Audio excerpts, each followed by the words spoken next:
Hello and welcome to Padre's Corner. I'm Father Robert Ballecer, the digital Jesuit, and this is the show where we put you into the mind of a priest and see if you come out sane on the other side. Now, seriously, Padre's Corner is a show that I had running 5 years ago before we put it on hiatus, and the idea is quite simple. We're going to show you some of the things in the world of technology, the world of science, the world of politics, basically anything that's running through this thick skull.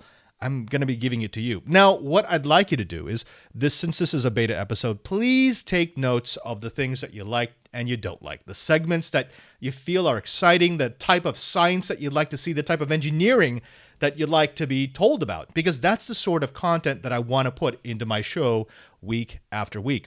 Also, please make sure that you subscribe to me on Twitter, twitter.com/PadreSJ, because there you're going to be able to find where I'm going to be doing every episode of Padre's Corner, and you'll also be able to suggest topics for future episodes. Now, without further ado, let's jump straight into it, folks. Now, we know that right now in the world, and I'm going to try to avoid talking a bit too much about the crisis that the world is suffering, because we all know what's happening, and I'd like to talk about some of the other things. And the other things, unfortunately, are also leading to social isolation. Now, we've heard this term over and over. Make sure that you put yourself in a place where you're not going to be able to be infected by or infect other people. Now, what does that mean for rich people? Well, rich people can, of course, go to their own island. Maybe they can go to, their own boats, go out into the middle of the ocean. Or if they're a little more eccentric, they can socially isolate themselves underwater. That's right. Right now, there is a company by the name of EOS, or EYOS, EOS Expeditions. And what they want to do is they want to offer you an experience that is unlike any other. And when I mean unlike any other, I truly mean it. The adventure is the brainchild of Victor Vescovo, who is a businessman from Texas, which is one of the things that makes the most sense of anything I've heard this past week, because of course he's from Texas. Now, along with his partner, Rob McCallum, Vescovo has built a $37 million submarine named the Limiting Factor. The name kind of worries me if it's going to be a submarine that should be capable of going to the bottom of the Mariana Trench. That's the deepest point on the planet. Now, how much of a feat of engineering is this? Well, consider this. The bottom of the Mariana Trench is at 35,843 feet. Now, at 1 atmosphere, which is what we feel when we're standing on the surface of the planet, right at sea level, we've got 14.7 psi, pounds per square inch of pressure pressing down on us. So, of course, I get a bit more pressure than most of you. Now, as we go down, we start adding pressure. It's around 33 feet, or about 10 meters per atmosphere. So every time we go down another 33 feet, we get another atmosphere. Now, I was a scuba diver, and those people who are scuba diving know that once you get down below about 33 feet, you start risking nitrogen narcosis. It's very light at first, but once you get to, say, 100 feet, it's going to hit you, unless you've got a decent set of exotic gas breathers. Now, this isn't 3 atmospheres. This isn't even 6 atmospheres, or even 30 atmospheres. At 35,843 feet underwater, you're getting 1,086 atmospheres. That means that the bottom of the trench would be about 16,000 psi. So, a lot. Yeah, a lot, like fatally, a lot. Now, how much pressure is that? It was enough pressure that a few years back, there was a ROV, a remotely operated vehicle by the name of Nereus. Now, it was an unmanned, remotely piloted sub that was built specifically to withstand pressure at depth. It was designed as a hybrid ROV. That meant that it could operate either tethered with a fiber optic cable or completely untethered. Now, it was smart enough that it could operate in free-swimming autonomous mode, and it had multiple layers of failsafe, including a safety protocol that would automatically get the submarine to the surface if communications were lost, or if the vehicle detected a potentially fatal condition. This thing was smart. It was really well made. And they even made it with a unique design. If you look at the sub on the screen right now, you can see that it looks like it's got these big tanks. Well, those tanks are filled with tiny little 3-inch ceramic spheres. It's the strongest shape against pressure. And it had about 2,000 lithium-ion batteries to drive everything from the motors to the robotic arm to the lights and to the camera. In May of 2014, the crew was exploring the Kermedic, I'm sure I'm saying that wrong, a really deep trench northwest of New Zealand when the crew suddenly lost track and connection with the sub. Now, no big deal. The sub, of course, was designed to surface in case it hit into an emergency. And so they went and they waited for the sub to come back up. And they waited. And they waited. And they waited. And finally, they started to see little ceramic spheres pop up. Well, of course, I just told you that there's ceramic spheres inside the sub, about 800 of them. So as they were popping up alone, they knew something had gone catastrophically wrong. They searched for debris. They were able to find one of the data collectors, and they realized that the entire sub had imploded because it had been exposed to about 16,000 psi, and that just was too much. Even for an unmanned ROV that was designed specifically against the pressure, it just crushed it like a tin can. Now, why do I bring that up? I bring it up because the limiting factor, the sub from this guy in Texas, they want to go deeper. And their sub isn't specifically hardened against that kind of pressure. I mean, it is, but anytime you add a big compartment of something that's very compressible, like air, that would be breathed by humans who have to be at 1 atmosphere, and therefore there's a huge pressure differential between the outside and the inside of the sub, it's going to be weaker. So if a sub that was specifically designed for that kind of pressure, that was remotely operated so I didn't have to worry about things like life support and big voids that could be compressed, how much do you trust a sub that's a pleasure cruise going down to a depth that's more than where this other sub met its ultimate fate? I don't know. All right, now, one of the things that you should know is that at that depth, fewer people have been than have been in space. Now, that's the crazy part, but it's very, very true. Because, believe it or not, it's actually more difficult to go to the bottom of the ocean than it is to go above the atmosphere. Above the atmosphere, you go from 1 atmosphere to no atmosphere, or actually partial atmosphere.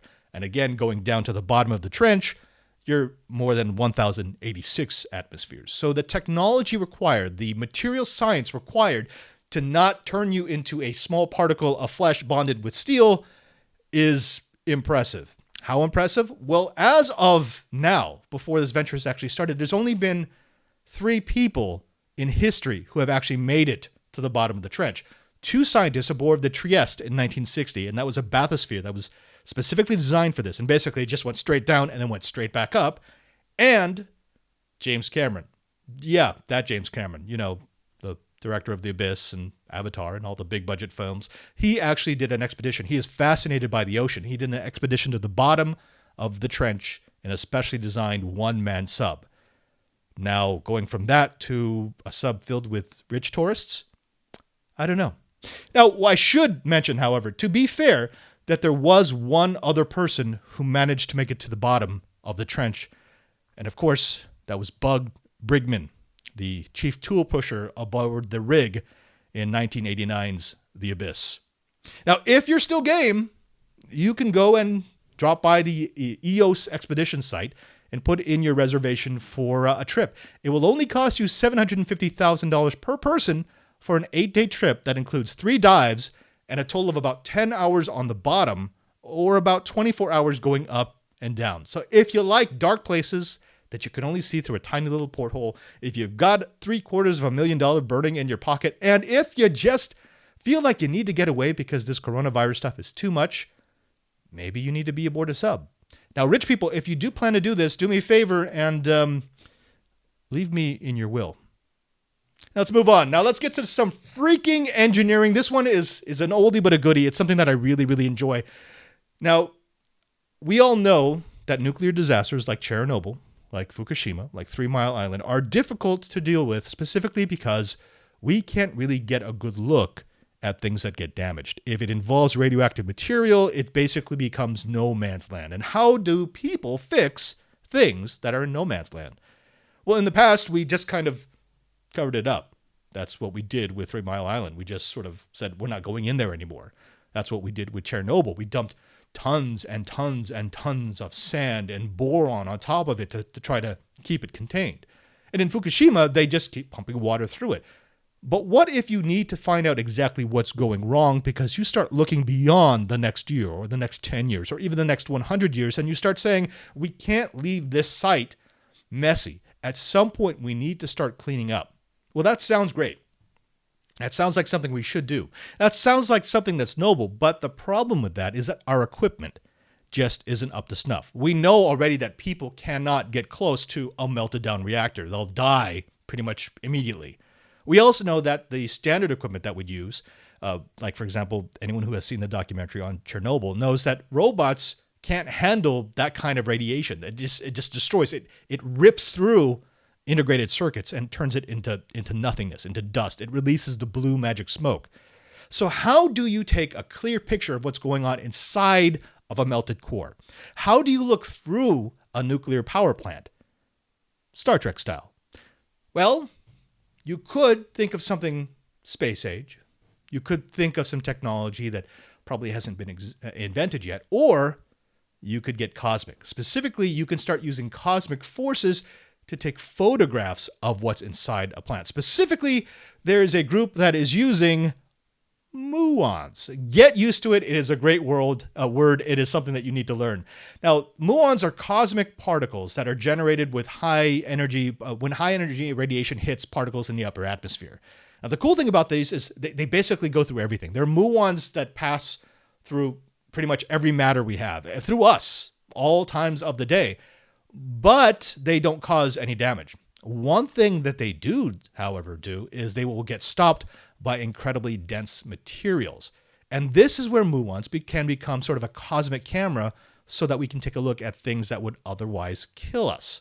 Because you can harden electronics, but if you're using a primal cosmic source, I think that it's a bit more cosmic effective.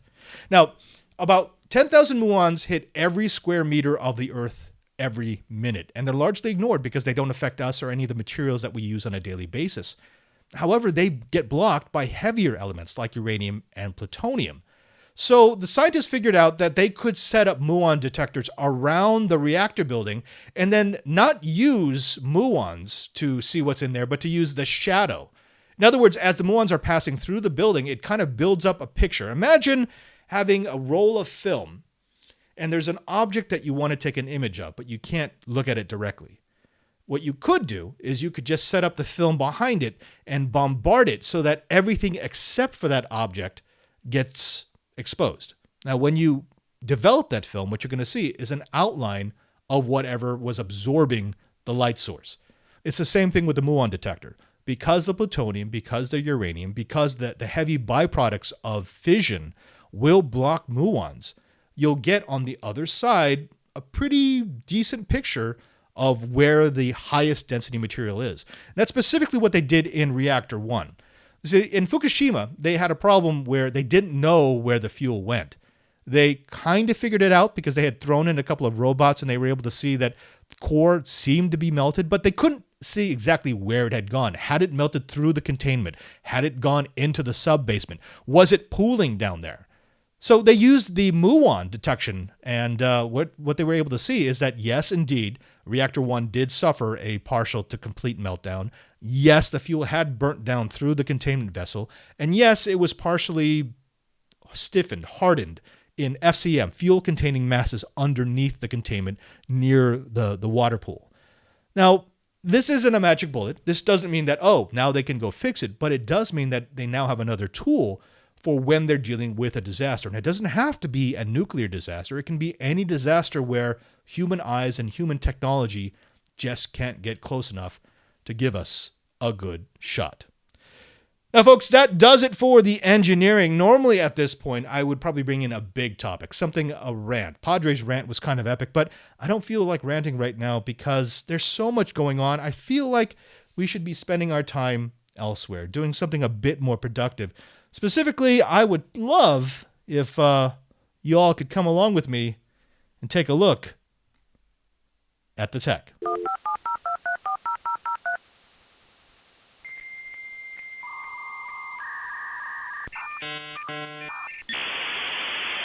Hey there, Uber Geeks. I'm Father Robert Ballecer, the Digital Jesuit, and this is an analog unboxing, this time of the 99 Classics from Meze Audio.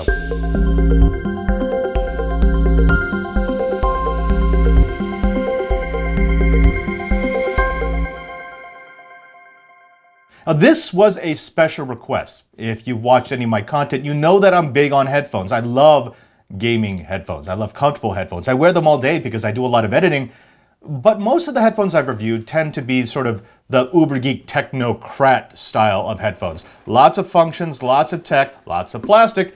And one of my users, one of my listeners actually wanted me to look at something else. He wanted pure audio. Didn't want all the bells and the whistles, all the tech. He wanted something that looked good and sounded good. So I called up Meze Audio and I said, what do you got? And they sent me this. This is the 99 Classics. Now this comes from the mind of Antonio Meze. He is an award-winning designer known for his industrial style. He wanted to make headphones with exceptional sound, of course, feel, of course, comfort, of course, and looks. That's right, looks. Not just something flashy, but something classic. So what he came up with was this, the $300 99 Classics. Now this is their walnut silver edition. And when I say walnut, I mean walnut. It's not a walnut sticker. This is not walnut plastic. This is not walnut paint. This is actual walnut wood. Now it's hard to work with walnut, but they decided to do this for the sound, for the durability, and yes, folks, for the style. Just look at that. It is absolutely gorgeous. Now, this whole thing weighs about 260 grams. That's about 9.2 ounces, which means that even when you put it on your head, it doesn't feel like anything. It's one of the lightest headsets that I've played with, and it supports itself so well. Of course, the first thing you're going to notice was this hard shell case, and that's because with a work of art like this, you're not going to want to scratch it up. Yes, they did a really good job. This is steel manganese. They've got solid alloy zinc parts in here, and of course the walnut, so it is resistant to scratches. It is resistant to dings. You're not going to be destroying your $300 set of headphones immediately, but you're going to want to keep it in the case, especially since the case looks so nice. Now, inside the case, not only are you going to find the headphones, but there's an interior pouch. And the reason why they give you this is this has all the cables, the Kevlar coated cables, by the way, and adapters that you're going to need to run it. Now, they include two sets of cables. This is the phone cable. So this is the one that gives you the multi-function combo audio plug. And this is their standard 3.5 millimeter cable. So you go from the headphones just to a 3.5 millimeter jack. They've also got an adapter so you can go from 3.5 millimeter all the way up to 1/4 inch. And yes, for those travelers, they've got the airline adapter.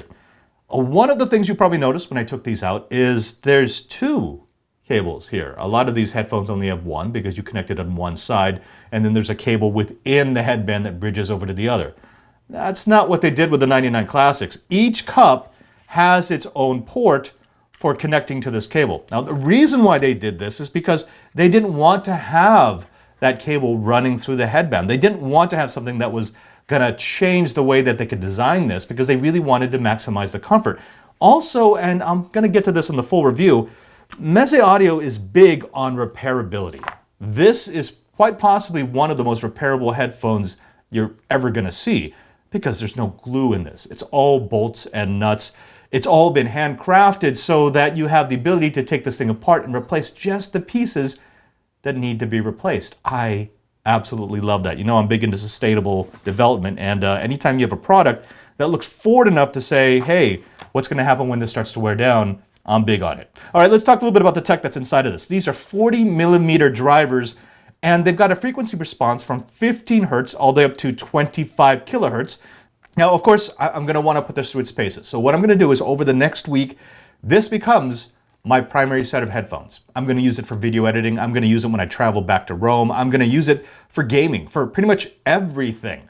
Now, I want to be able to give you a full impression when I do the full review. As far as first impressions goes from this unboxing, this is a pretty amazing headset. I can't wait to see how it sounds. Stay tabbed for the full review because I'm going to be bringing you everything I find out about the 99 Classics from Meze Audio. Now, if you like this video, please give me a like, give me a thumbs up, or ring the bell to subscribe. Also, don't forget that you can find out more at my Twitter page at twitter.com/PadreSJ and YouTube, youtube.com/DigitalJesuit. And I've got a website coming soon with all of my content, so stay tabbed And until next time, I'm Father Robert Ballecer, the Digital Jesuit, and remember, there's no Uber Geek without you.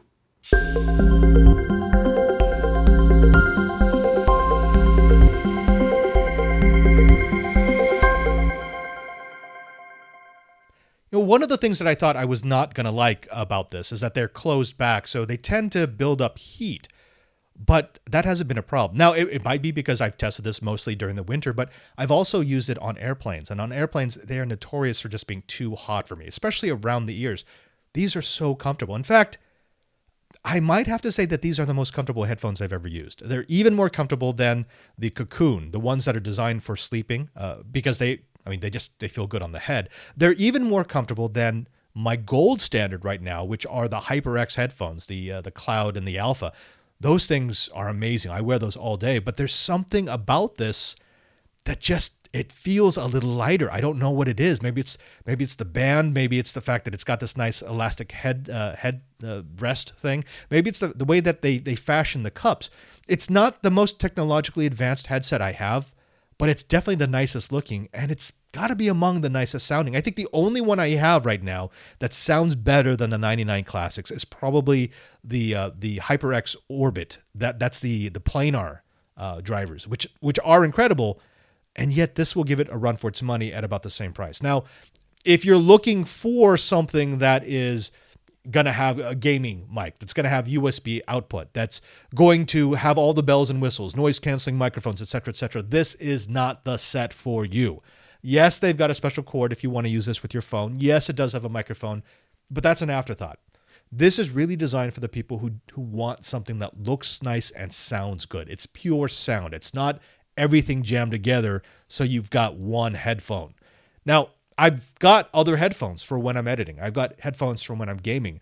But when I just want to listen to music, when I want to jam out, when I'm running down the halls of the Vatican and people are staring at me because I've got my head bobbing, I'm normally wearing these. I've got a full review coming up in a future episode of Padre's Corner, and also look for it on Hands on Tech on Twit TV. Now, folks, unfortunately, this is the end of the first beta episode of us coming back to Padre's Corner. We're going to be doing this show regularly. I'd like to do it once a week. And now that I'm stuck in the Vatican for at least the next 2 months, it's going to be easier for me to do that.